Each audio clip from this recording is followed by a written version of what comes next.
अस्सलाम वालेकुम रहमतुल्लाहि व बरकातुहू। जी बच्चों, खैरियत से हैं आप? पिछला सारा काम आपने कर लिया जो मैंने आपको लिखवाया था।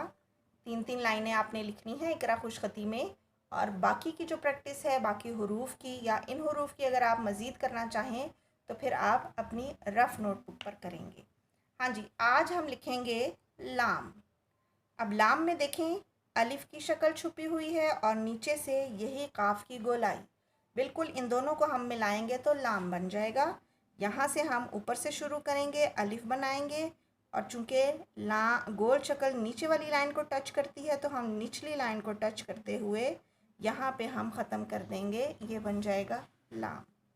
फिर देखिए, यहाँ से शुरू किया, अलिफ बनाया, यहाँ नीचे से उसे काफ की गोलाई की तरह से गोल किया, यहाँ ख़त्म किया तो ये बन गया लाम। अब यहाँ से शुरू करेंगे, दूसरी लाइन को टच करके गोलाई बनाएंगे, यहाँ ख़त्म करेंगे तो ये बन जाएगा लाम। लाम से भी बहुत से अल्फाज बनते हैं, जैसे है लाम से लट्टू, लाम से लोटा। इस तरह आपने और भी बहुत से अल्फाज तलाश करके रखने हैं। अच्छा जी, अब है मीम। अब मीम देखें कि दोनों लाइनों से थोड़ा सा नीचे आएगा, इसका आपने ख्याल रखना है। हम यहाँ से शुरू करेंगे, थोड़ी सी एक तिरछी लाइन लगाएंगे, जब उसे जहाँ पे ख़त्म किया उसको नीचे से शुरू करते हुए यहाँ गोलाई की शक्ल देते हुए नीचे लाइन से नीचे तक अलिफ बना देंगे। ये बन जाएगा मीम। थोड़ी सी तिरछी लाइन छोटी सी, उसके नीचे से शुरू करेंगे, गोलाई में नीचे लाते हुए लाइन से नीचे तक अलिफ बना देंगे। ये है मीम। फिर देखिए, तिरछी शक्ल, उसके नीचे से गोलाई में अलिफ बनाते हुए नीचे तक आएंगे, ये बन जाएगा मीम। ठीक है, मीम से क्या क्या बनता है आप बताएंगे मुझे।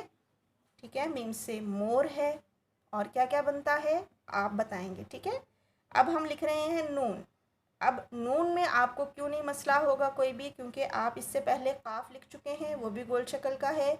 इससे पहले आप सीन शीन स्वाद की प्रैक्टिस भी कर चुके हैं, वो भी गोल शक्ल का है। तो आप मुझे बताएं कि गोल शक्ल पहली लाइन में लिखी जाती है या दूसरी लाइन में?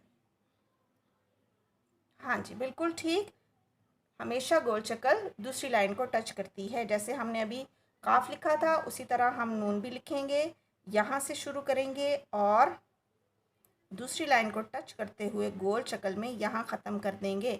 वही उसूल है सीन वाला कि पहला किनारा ऊपर, दूसरा थोड़ा सा नीचे, और नून के अंदर एक नुक्ता भी लगा देंगे। फिर देखें, यहाँ से शुरू करेंगे, गोल शक्ल को दूसरी लाइन से टच करते हुए यहाँ ख़त्म करेंगे, अंदर एक नुक्ता लगाया तो ये बन गया नून। फिर देखें, यहाँ से शुरू किया, दूसरी लाइन को टच करते हुए गोलाई में यहाँ पे ख़त्म किया, एक नुक्ता लगाया, ये बन गया नून। नून से क्या क्या बनता है बच्चों, अब आप मुझे बताएं। शाबाश, बहुत अच्छी बात है, आपने और भी बहुत से अल्फाज मुझे बताने हैं। ठीक है, और आपका होमवर्क क्या है, काम आपने क्या करना है, यहाँ पे इस कॉलम की 3 लाइनें और 3 लाइनें इस कॉलम की। ठीक है, ये आज का आपका काम है, ये आपने कर लेना है। और इसके अलावा अगर आप कोई मज़ीद मश्क करना चाहें तो फिर उसके लिए आप अपनी रफ़ नोटबुक पर मश्क करेंगे। अभी आप यहाँ पे सिर्फ 3 लाइनों की ही मश्क करेंगे। शाबाश।